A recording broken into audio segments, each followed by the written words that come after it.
ਬਿਸਮਿਲ੍ਲਾਹਿਰਰਹਿਮਾਨਿਰਰਹੀਮ अस्सलाम वालेकुम। ਇਹ ਭਾਈ ਸਾਡਾ ਬਾਜਵਾ ਛੋਟਾ ਭਰਾ ਹੈ ਯਾਰ, ਇਹਨਾਂ ਨੂੰ ਪੜ੍ਹਾਇਆ ਨਹੀਂ ਨਾ ਗਿਆ ਤੇ ਇਹਨਾਂ ਦਾ ਕਸੂਰ नहीं है, लेकिन की कह रहा हो भाई, ये भी नहीं कहा कि हो भाई बहुत ज़रूरी है इंग्लिश इंटरनेशनल लेवल को समझने के लिए। इन्हों पता नहीं है की लिख लिया इंटरनेशनल लेवल को समझने के लिए। इंटरनेशनल लेवल की है मतलब दसो हाँ मैनू। तुसीं जिहड़े जुमले लिखदे हो तुसीं ये समझदे ही नहीं है कि कह की रहे हो आलमी सतह पर इंग्लिश ज़रूरी है। ਇਹਦਾ ਕੀ ਮਤਲਬ ਹੈ ਮੈਨੂੰ ਇਹਦਾ ਮਤਲਬ ਦੱਸੋ। ਮੈਂ ਇਸ ਟਾਈਮ ਆਲਮੀ ਸਤਹ ਤੇ ਇੰਗਲੈਂਡ ਦੇ ਵਿੱਚ ਖਲੋਤਾ ਹਾਂ, ਠੀਕ ਹੈ। ਆਲਮੀ ਸਤਹ ਤੇ ਮੈਂ ਡਿਲੀਵਰੀ ਕਰ ਰਿਹਾ। ਮੈਂ ਤੁਹਾਡੇ ਤੋਂ ਪਾਕਿਸਤਾਨ 'ਚ 99% ਲੋਕਾਂ ਨਾਲੋਂ ਬਹੁਤੀ ਮੈਨੂੰ ਅੰਗਰੇਜ਼ੀ ਹੁੰਦੀ ਹੈ। CSS ਦੇ ਵਿੱਚ 2 ਵਾਰੀ ਮੇਰਾ ਇੰਗਲਿਸ਼ ਐਸੇ ਪਾਸ ਹੈ, ਚਲੋ ਤੀਜੀ ਵਾਰੀ ਉਹਨਾਂ ਫੇਲ ਕਰ ਦਿੱਤਾ, ਉਹਨਾਂ ਦੀ ਮਿਹਰਬਾਨੀ।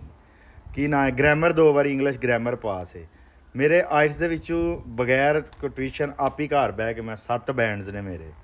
ਤੇ ਮੈਂ ਤੇ ਤੁਹਾਡੇ ਤੋਂ ਵੱਧ ਇੰਟਰਨੈਸ਼ਨਲ ਲੈਵਲ ਤੇ ਮੈਨੂੰ ਅੰਗਰੇਜ਼ੀ ਹੁੰਦੀ ਹੈ। ਤੇ ਕੀ ਗੱਲ ਹੈ ਇੰਟਰਨੈਸ਼ਨਲ ਲੈਵਲ ਤੇ?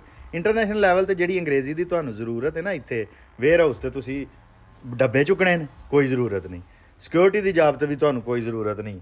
ਕਿਸੇ ਗੋਰੇ ਨੇ ਆ ਕੇ ਤੁਹਾਡੇ ਨਾਲ ਗੱਲ ਹੀ ਨਹੀਂ ਕਰਨੀ। ਫਿਰ ਤੁਸੀਂ ਇੱਥੇ ਮੈਕਡੋਨਲਡ ਤੇ ਲੱਗ ਜਾਣਾ, ਕਿਸੇ ਹੋਰ ਹੋਟਲ ਤੇ ਲੱਗ ਜਾਣਾ, ਉੱਥੇ ਵੀ ਮਾੜੀ ਚੰਗੀ ਲੋੜ ਹੈ। ਫਿਰ ਤੁਸੀਂ ਡਿਲੀਵਰੀ ਕਰਨੀ, ਉੱਥੇ ਤੁਸੀਂ ਕਹਿਣਾ hi how are you, enjoy your food, have good day. ਇਹ ਅੰਗਰੇਜ਼ੀ ਹੈ ਜਿਹੜੀ ਤੁਹਾਨੂੰ ਇੰਟਰਨੈਸ਼ਨਲ ਲੈਵਲ ਤੇ ਜ਼ਰੂਰੀ ਹੈ। ਤੇ ਇਹ ਹਰ ਬੰਦੇ ਨੂੰ ਆਈ ਜਾਂਦੀ ਹੈ ਜਿਹੜਾ ਵੀ ਇੱਥੇ ਖੱਜਲ ਹੋਣ ਆਏਗਾ। ਉਹ ਭਾਈ ਆਪਣੀ ਜ਼ਬਾਨ ਦੇ ਵਿੱਚ ਪੜ੍ਹਾਓਗੇ ਆਪਣੇ ਬੱਚਿਆਂ ਨੂੰ।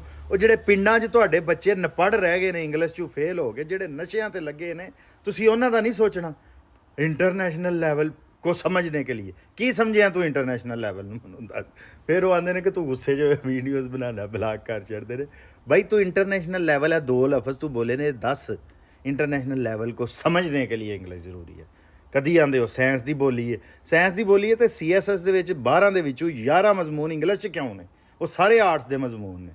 ਤਰੀ ਹੈ ਮਤਾਲਿਆ ਪਾਕਿਸਤਾਨ ਹੈ, ਇਸਲਾਮੀਆਤ ਹੈ, ਜਿਹੜਾ ਅਮਰੀਕੀ ਤਰੀ ਹੈ, ਦੁਨੀਆ ਦਾ ਜਿੰਨੇ ਵੀ ਮਜ਼ਮੂਨ ਨੇ CSS 'ਚ ਉਹ ਇੰਗਲਿਸ਼ 'ਚ ਕਿਉਂ ਨੇ? ਜਿੰਨੇ ਪਾਕਿਸਤਾਨ ਦੇ ਵਿੱਚ ਸਾਇੰਸ ਤੋਂ ਇਲਾਵਾ ਮਜ਼ਮੂਨ ਨੇ ਉਹ ਇੰਗਲਿਸ਼ 'ਚ ਕਿਉਂ ਨੇ? ਚਲੋ ਸਾਇੰਸ 'ਚ ਮੈਂ ਤੁਹਾਡਾ ਇਹ ਵੀ ਝੂਠ ਨਹੀਂ ਮੰਨਦਾ, ਹਾਲਾਂਕਿ ਜਰਮਨ ਜਿਹੜੇ ਨੇ ਉਹ ਡਾਕਟਰੀ ਇੰਜੀਨੀਅਰਿੰਗ ਜਰਮਨ 'ਚ ਕਰਾਉਂਦੇ ਨੇ। ਚੀਨੀ, ਜਾਪਾਨੀ, ਤੁਰਕੀ, ਇਰਾਨੀ, ਅਰਬੀ, ਇੰਡੋਨੇਸ਼ੀਅਨ ਸਾਰੇ ਆਪਣੀ ਜ਼ਬਾਨੀ 'ਚ ਇੰਜੀਨੀਅਰਿੰਗ, ਡਾਕਟਰੀ ਹਰ ਚੀਜ਼ ਕਰਾਉਂਦੇ ਨੇ। ਤੁਹਾਡਾ ਇਹ ਮੰਨ ਲਿਆ ਕਿ ਇੰਗਲਿਸ਼ ਸਾਇੰਸ ਦੀ ਬੋਲੀ ਆ, ਝੂਠ ਮੰਨ ਲਿਆ।